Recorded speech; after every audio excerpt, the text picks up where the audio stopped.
بسم اللہ الرحمن الرحیم۔ میرے ساتھ جو پیش آیا وہ میرے مقدر میں لکھا تھا، اور یہ تمہیں پتہ ہی ہے کہ قسمت کا لکھا پورا ہو کر رہتا ہے۔ اس کے بعد سندباد جہازی نے اپنے پہلے سفر کا ماجرا سنانا شروع کیا۔ امید کرتے ہیں کہ آپ کو دوسری قسط پسند آئے گی۔ اگر پسند آئے تو چینل کو سبسکرائب، ویڈیو کو لائک ضرور کر دینا۔ دوستو، تمہیں معلوم ہونا چاہیے کہ میرے والد بغداد کے سب سے بڑے تاجر اور امیر ترین آدمیوں میں سے تھے۔ میں ابھی کم سن ہی تھا کہ ان کا انتقال ہو گیا اور ان کی ساری دولت ورثے میں مجھے مل گئی۔ میں نے ہوش سنبھالنے کے بعد اپنی جائیداد کو تحویل میں لیتے ہوئے اللہ تللے شروع کر دیے۔ میں زرق برق کپڑے خرید کر پہنتا، کھانے پینے پر بے تحاشا خرچ کرتا۔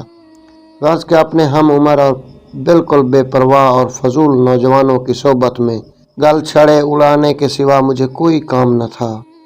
میں یہ سمجھتا تھا کہ ساری عمر اسی طرح کھیل کود میں گزر جائے گی، مگر کچھ عرصے بعد جب میری غفلت کم ہوئی تو پتہ چلا کہ سب جمع جتھا ختم ہونے کو ہے، اور اگر اب فضول خرچی سے باز نہ آیا تو کل کو بھیک مانگتا نظر آؤں گا۔ ڈر کے مارے میرا دل بیٹھ گیا اور مجھے حضرت سلیمان بن داؤد کی وہ کہاوت یاد آ گئی جسے والد صاحب اکثر دہرایا کرتے تھے: موت کا دن بہتر ہے پیدائش کے دن سے، زندہ کتا بہتر ہے مردہ شیر سے، اور قبر بہتر ہے مفلسی سے۔ میں نے اپنی بچی کھچی جائیداد اور گھر کا سارا سامان 3000 درہم میں بیچ دیا۔ دل سے ڈرا اور پریشانی کو رخصت کیا اور ٹھان لی کہ سوداگر بن کر ملک گھوموں پھروں گا۔ میں نے لمبے سفر کی تیاری کر کے کئی طرح کا خاصا بہت سا مال تجارت کرنے کے لیے خرید لیا۔ اپنے سامان لے کر میں ایک بڑی کشتی میں بیٹھ گیا جو اور بھی کئی تاجروں کو لے کر بصرے کی بندرگاہ جا رہی تھی۔ بندرگاہ میں ایک جہاز کھڑا تھا، میں اس پر سوار ہو گیا۔ بصرے سے روانہ ہونے کے بعد ہم بہت عرصے تک دن رات سفر کرتے رہے۔ کبھی ایک جزیرے سے دوسرے جزیرے پر جاتے، کبھی ایک ساحل سے دوسرے ساحل کا رخ کرتے، اور جہاں جہاں جہاز لنگر انداز ہوتا اپنا سامان بیچتے، وہاں کی سوغات خریدتے یا مال سے مال بدل لیتے۔ اس طرح چلتے چلاتے ہمارا گزر ایک ایسے جزیرے سے ہوا جو بالکل جنت کا نمونہ تھا۔ اس کے کنارے پہنچ کر ہمارے کپتان نے لنگر ڈال دیا اور مسافروں کے اترنے کا بندوبست کیا۔ مسافر اتر کر مختلف کاموں میں مصروف ہو گئے۔ کسی نے چولہا بنا کر آگ جلائی، کوئی کپڑے دھونے لگا، بعض بیٹھ کر کھانے پینے اور گپے لڑانے لگے، اور چند ایک جن میں بھی شامل تھا جزیرے کی سیر کرنے نکل گئے۔ ہم سب اس طرح اپنے اپنے کاموں یا تفریح میں مگن تھے کہ یک جہاز پر سے کپتان حلق پھاڑ کر چیختا: فوراً جہاز پر آ جاؤ، جلدی کرو، اگر تم زندہ رہنا چاہتے ہو تو سب کچھ چھوڑ چھاڑ کر بھاگ آؤ، خدا تم پر رحم کرے، کیونکہ یہ جزیرہ نہیں ہے بلکہ ایک بہت بڑی مچھلی کی پیٹھ ہے۔ یہ مچھلی باوا آدم کے زمانے سے یہاں سمندر میں سو رہی تھی، اس لیے اس کی پیٹھ پر مٹی جم گئی ہے اور درخت اگ گئے ہیں۔ اب جو تم نے وہاں آگ جلائی تو اسے گرمی محسوس ہوئی ہے اور وہ ہلنے جلنے لگی۔ ارے کم بختو، وہاں کھڑے میرا منہ کیوں تک رہے ہو؟ جلدی کرو، بھاگو، اور ورنہ یہ مچھلی ایک دم سمندر میں غوطہ لگا دے گی اور تم سب ڈوب جاؤ گے۔ کپتان کی چیخ پکار سن کر مسافروں میں بھگدڑ مچ گئی۔ وہ اپنے کپڑے، جوتے، ٹوپیاں، برتن چھوڑ کر جہاز کی طرف گرتے پڑتے دوڑے۔ اس افراتفری کے عالم میں وہ سب لوگ تو خیریت سے جہاز پر چڑھے جو ساحل سے قریب تھے، جو لوگ ذرا کا فاصلے پر تھے، اور میں بھی انہی میں شامل تھا۔ وہ دوڑے ہوئے آ ہی رہے تھے کہ جزیرہ بڑے زور سے ہلا، سے سمندر میں ڈوب گیا۔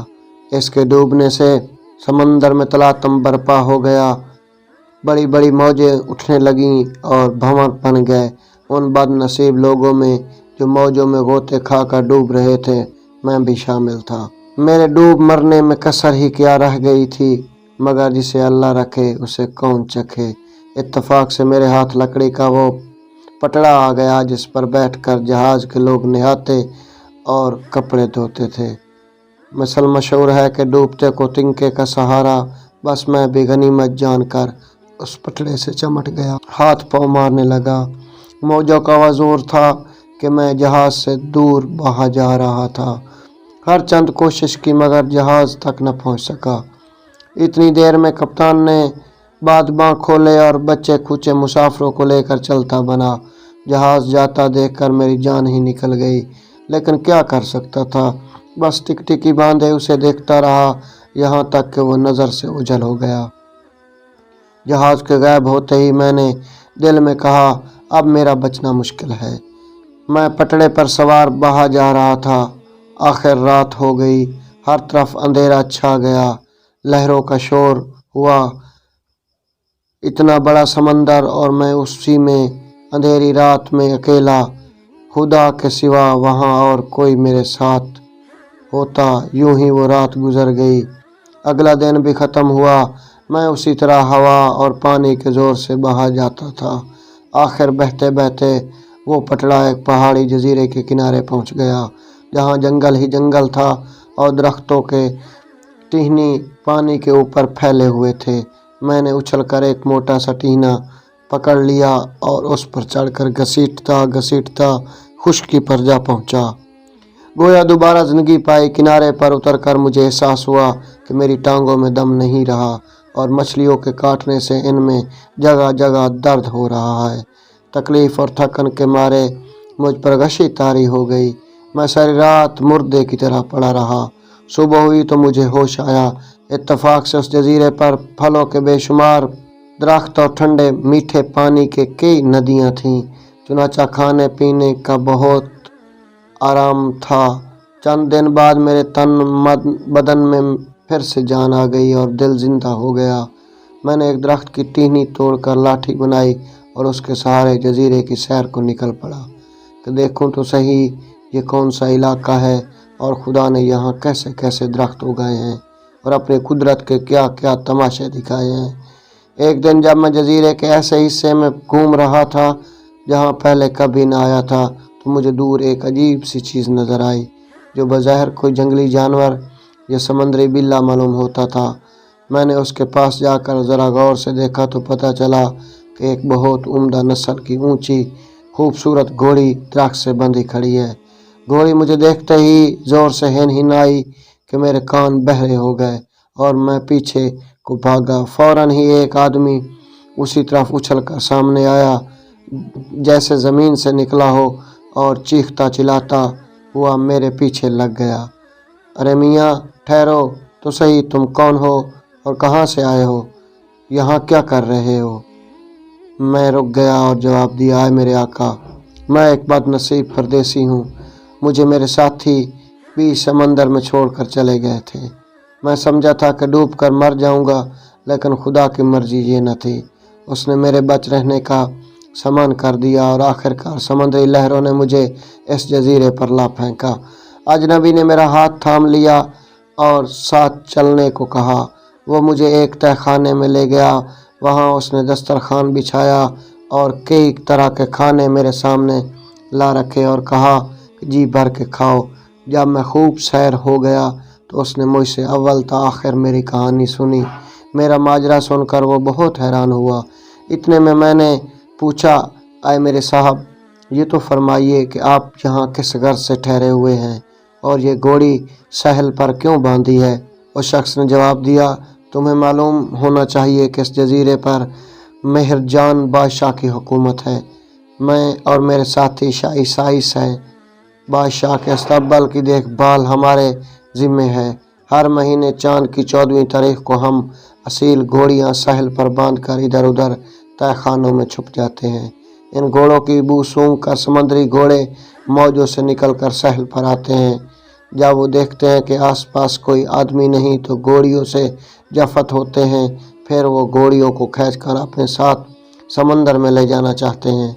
इसमें वो नाकाम रहते हैं क्योंकि घोड़ियाँ मजबूती से बंधी होती हैं। काम बनता न देखकर उन्हें गुस्सा आ जाता है और वो हिनहिना कर घोड़ियों को डोलतियाँ और टकरे मारने लगते हैं।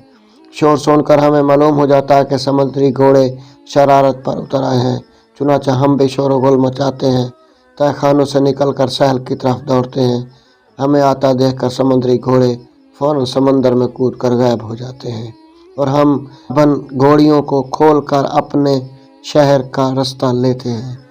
इन घोड़ियों से जो बिछड़े और बिछड़ियाँ पैदा होती हैं उनका जवाब नहीं। ऐसा मालूम होता है कि परिस्तान के घोड़े घोड़ियाँ हैं। खैर, ये बातें तो होती रहेंगी, तुम बैठकर आराम कर लो। अब समुद्री घोड़ों के बरामद होने का वक्त हुआ चाहता है। इस काम से फरागत हो जाए तो फिर हम तुम्हें अपने बादशाह मेहरजान के पास ले चलेंगे और अपना मुल्क दिखाएंगे। मियाँ, तुम्हारी किस्मत अच्छी है जो हमसे मुलाकात हो गई, वरना सारी उम्र इसी वीराने में कट जाती। तो नाजरीन, उम्मीद करते हैं कि ये दूसरी किस्त आपको पसंद आएगी और इसी तरह हमारे साथ जुड़े रहिएगा। हम आपको ये मुकम्मल किस्सा सुनाएंगे। अगले एपिसोड तक इजाज़त दीजिए। अल्लाह हाफिज़।